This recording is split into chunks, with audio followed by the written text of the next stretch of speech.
सियासत में इस बात का जोर जरूर रहता है कि आखिर आपको अपनी राजनीति को किस तरीके से आगे बढ़ाना है और कैसे जनता को यह समझाना है कि जो भी फैसला आप ले रहे हैं उसका असर क्या कुछ पड़ने वाला है। दिल्ली में आम आदमी पार्टी और कांग्रेस साथ में चुनाव लड़ने की बात तो कर रहे हैं। इसको लेकर इंडिया अलायंस की बैठक भी हुई। कांग्रेस और आम आदमी पार्टी ने एक दूसरे के समकक्ष ये तय किया कि आखिर दिल्ली की 7 लोकसभा सीट में कौन किस सीट पर चुनाव लड़े और किस हिसाब से सीटों का बंटवारा हो। तो जो अंदरूनी बातें सामने निकल के आई वो मैं आज आपके साथ बताने वाला हूं।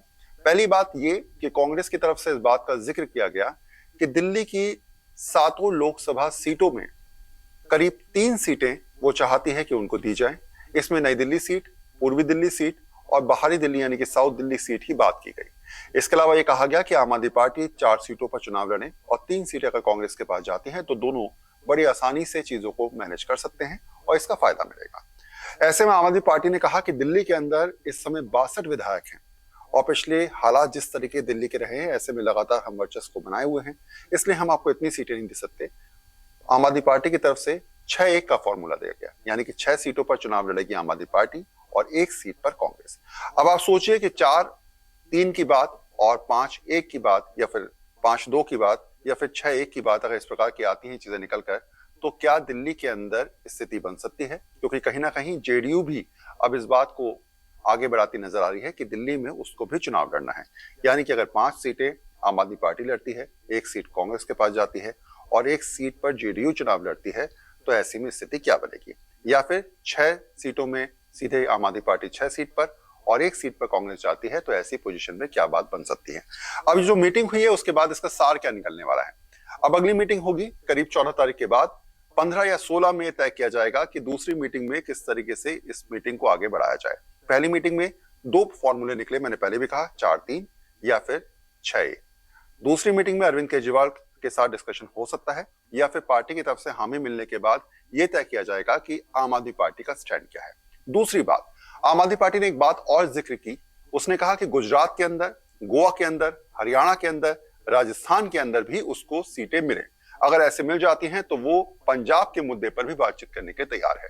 यानी कि आम आदमी पार्टी जानती है कि अभी की जो स्थिति है उसमें उसे अगर बैटिंग करनी है तो बाकी स्टेट्स को भी मैनेज करना पड़ेगा दिल्ली और पंजाब के ऊपर अपनी बात को रखते हुए, क्योंकि दोनों जगह सरकारें इस समय आम आदमी पार्टी की हैं, दिल्ली के अंदर, पंजाब के अंदर।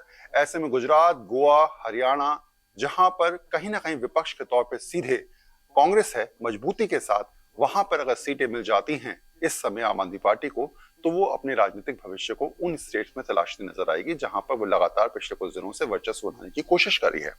अब बात समझिए कि आखिर ये गठबंधन में कमियां कहां हैं, खामियां कहां हैं और क्या ये वाकई गठबंधन हो पाएगा या फिर नहीं हो पाएगा। आपको याद होगा कि जब पहले अलायंस की बात की गई थी तो उस समय आम आदमी पार्टी के कई सारे नेताओं ने इस बात का जिक्र किया कि भाई हम नहीं चाहते कि कांग्रेस के साथ हाथ मिलाया जाए। कांग्रेस के बहुत सारे नेताओं ने इस बात का जिक्र किया कि पंजाब की इकाई लगातार विरोध कर रही है, दिल्ली के नेता विरोध कर रहे हैं और ऐसे में गठबंधन की बात ना की जाए। पर इंडिया गठबंधन की मीटिंग में इस बात को फाइनल किया गया कि आखिर अभी के जो हालात हैं उसके हिसाब से सबको एक साथ चलना पड़ेगा और केंद्र में सरकार को घेरने की रणनीति पर काम करना पड़ेगा। अब आने वाले दिनों में क्या क्या होने वाला है ये भी समझिए। 16 तारीख को जो मीटिंग होगी उसमें दिल्ली पर फैसला किया जाएगा।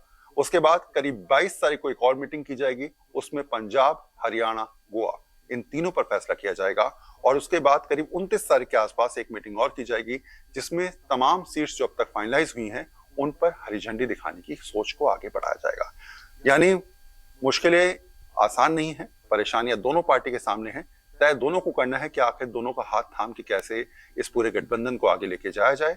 लेकिन हाँ, ये जरूर है कि आम आदमी पार्टी बहुत अच्छी तरीके से जानती है कि गुजरात के अंदर, गोवा के अंदर, हरियाणा के अंदर, राजस्थान के अंदर अगर अपने वर्चस्व को बनाना है, अगर अपनी पकड़ को दिखाना है, तो ऐसे में कांग्रेस का हाथ थामना बेहद जरूरी है। लेकिन ये भी समझना है कि पंजाब और दिल्ली के अंदर इस समय उनकी सरकार है, इसलिए बहुत हद तक अपनी सीटों को ज्यादा कम ना करते हुए साथ दिया जाए।